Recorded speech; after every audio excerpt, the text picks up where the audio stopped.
with also see the same pink elephant doing the same things, then you really wonder, okay, what exactly is going on now? Yeah. Like if it's just me, it's one thing, but if everybody's having the same experience, it's a very hard thing to explain. And it does make me think that we are in some sort of I'm using it as a metaphor, but like some sort of petri dish, that we are children of something, like we're children of higher entities, but call it God. Maybe that's what the machine elves are, these Archons, because you do hear stories about people having shared hallucinations and having this sort of these sort of transcendental experiences which are shared. The strangest one with mine is I was seeing text from the Nag Hammadi library. It would have been too simple if I was shown a crucifix or anything like was culturally ingrained. I wouldn't have believed it if it was just as simple as like seeing Jesus even on a trip. I would have gone the rest of my life like still being an unbeliever, still being an atheist. But the fact is, I saw something that at first I thought was just nonsense, like some sort of like abstract text, and it was like the Greek codexes, or Coptic, not Greek codex, sorry, the Greek Coptic language, and it wasn't until through synchronicity, and I have still told the story before, but I was like, where's that coming from? Who has showed me that? And then that's when I started like getting into Gnosticism and sort of freaking out. But back to sort of Terence McKenna, he says that on a lot of his trips, like he gets the sense that he's just being entertained by things, like almost like a child in a sort of nursery, and he sensed that there's something behind that. So even when you're tripping and you're getting all these sort of weird and wacky sort of like, well, he calls it like a carnival, like a circus visuals, that he gets a sense that there's something behind that showing him that, whether or not that's what you would call God or these Archons were trying to keep us distracted. Maybe I'm not trying to say that they're all going to be nefarious, but yeah, it's the only thing that's put me off from tripping again. Really, is the fact that my theory is that they're aliens or angels which are in control of the actual. I know that makes me sound crazy, but I don't know if when you've ever been tripping, that you feel like someone's protecting you as well in a strange way, that all things that could go wrong don't. And don't get me wrong, people out there in the world have had really bad trips and horrible things have happened. But I've always had the sense that something's guiding me when I'm on a trip, and things that could be, could go wrong, like getting hurt and stuff, or losing money, or there was like one time I was trying to transfer some money across into my bank account so I could buy more booze and cigarettes, and my phone just wouldn't let me do it.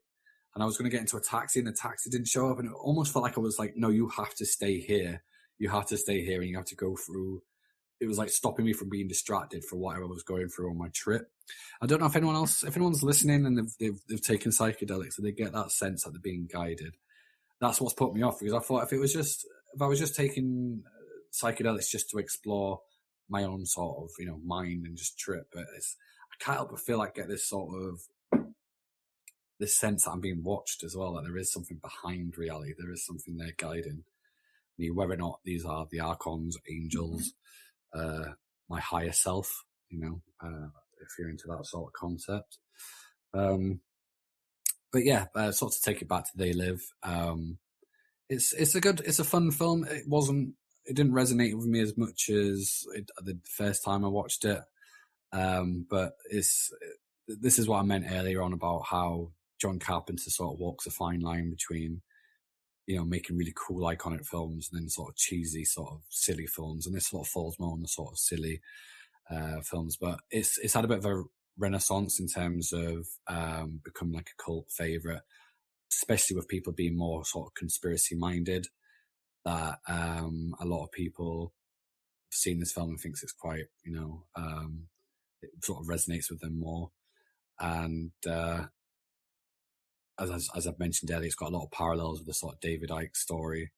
I'm not making the argument that David Icke made this film and then made a career out of that. I do genuinely believe that David Icke is a Gnostic. I do think he is someone who has had a real spiritual sort of experience, whether or not you do or not. It's whoever you may be listening, you have to obviously make your mind up with that.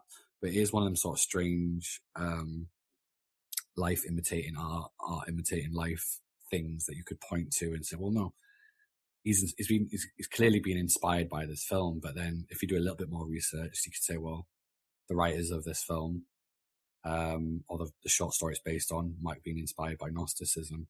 And it just goes to show how much Gnosticism has sort of led into media, stories and films. This is why, like, when people ask me why I was getting into, like, you know, spirituality and stuff, I wish I could have picked the less cynical sort of, more hopeful spiritual sort of path. But and I'm not saying that not to be hopeful, but the less wacky one as well. Like, it is hard to sort of articulate the ideas, and then people find out, you know, like David Icke, when you try to explain this to them, and then you get a bit worried that you don't want to be tarnished with a sort of anti-Semitic brush as well. That was one of my main concerns, is that I don't want anyone to ever think that I'm into Gnosticism because I'm anti-Semitic. I believe that everyone should get their own sort of spiritual, and I think most religions anyway are just their own sort of spiritual structure to God, or, you know, to spirituality in general. Do you have anything else to add, Nathaniel, about They Live? I would recommend everyone watch it at least once. It's one of those movies that you'll be reminded of at very odd moments in your life. You'll be doing something, you may have even forgotten about the movie and be doing something totally unrelated and be like, have this weird connection to the film and feel, oh, maybe that's what they were talking about in the movie. It's the sort of movie everybody should see once. I haven't watched it twice myself. I can see why the second time around, once you know what's going to happen and, you know, all the mysteries evaporated, you would just see the cheesy part of it. So I can see the second viewing might not be as enjoyable, but everybody should watch it at least once, and you'll be reminded of it at very odd moments in your life. And for that reason, I did very much enjoy it. Yeah, I mean, it's good. It's not one of his sort of it's not any of his best films, and I don't want to come off as too cynical about it. It's just towards the end, it was like when I was watching Dark City the other week. It was that sort of, once that initial reveal has been revealed, it just sort of like starts to feel formulaic, and you've sort of seen it before. But yeah, it's definitely worth watching if you haven't watched it. I'm not sure if there's anything else really to add. Oh, there has been talks about remaking it back in 2010, according to Wikipedia, which I know is not the best of sources, but according to Wikipedia, Matt Reeves, the guy who directed the most recent Planet of the Apes movies, who's currently directing the Batman film, he was supposed to be doing an adaptation. Whether or not it's a bit too close to the sort of bone in terms of whether or not studios even want anti-sort of capitalist films out there, or it'd be quite a controversial film if it was to come out now. But I don't know, people talk about being woke and stuff. It is the ultimate woke movie, I guess. Whether or not that remake is going to come to fruition, it'd be interesting to see how they would do it. Apparently, it would be more of a faithful adaptation of the actual short story it's based on. But yeah, it'll be interesting to see if they do remake it. I reckon it could probably make a good TV series, because once the initial reveal happens in the film, it does get a little bit sort of a little bit formulaic, but the ending is great. The fact that it just sort of leaves you wondering what happens next, almost like Dark City, like when we was discussing. Once people have woken up, what happens after that? Yeah, you've torn down the movie set, and everybody sees the true surroundings. But now what happens? Yeah, which would be a very interesting story in its own right. I suppose you could look at a film like District 9, if you've ever seen that. I think that would give you some sort of I mean, would all these aliens be bad? Because a lot of them, they seem to have a sense of humor and stuff, and a sense of humor shows that they've got some sort of not so much empathy or compassion, but it sort of implies that they do if they have a sense of humor. And I don't think it wasn't personal for the aliens either. It was just business. Yeah. And that human agents that the aliens employed who knew what was going on, it was just business for them too. They weren't personally out to harm anybody.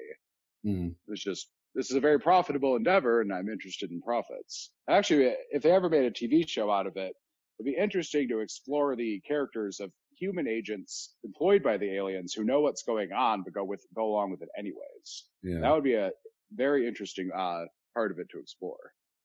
I mean, that actually brings us around to a show called V. I don't know. I haven't watched enough of it to, I don't think I've watched any of it, to be honest, but that's all about a secret invasion of reptilian beings, to sort of tie it back to sort of David Icke.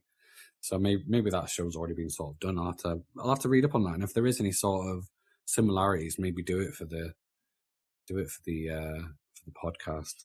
But yeah, if you haven't seen They Live, I highly recommend it. It is a good, fun film. Like, I was having a couple of drinks last night watching it, and it is fun, and it's worth watching just for that fight scene alone. Is there anything else that you'd like to add, Nathaniel? No, I think we've well covered it. Yeah. Okay, great. So, okay, we'll wrap things up then. It's been great speaking to you again, Nathaniel. Hopefully we'll... Yes, I enjoyed it, Scott. Hopefully we'll cover something soon again. So I want to thank you, whoever you may be, for listening and checking out this podcast.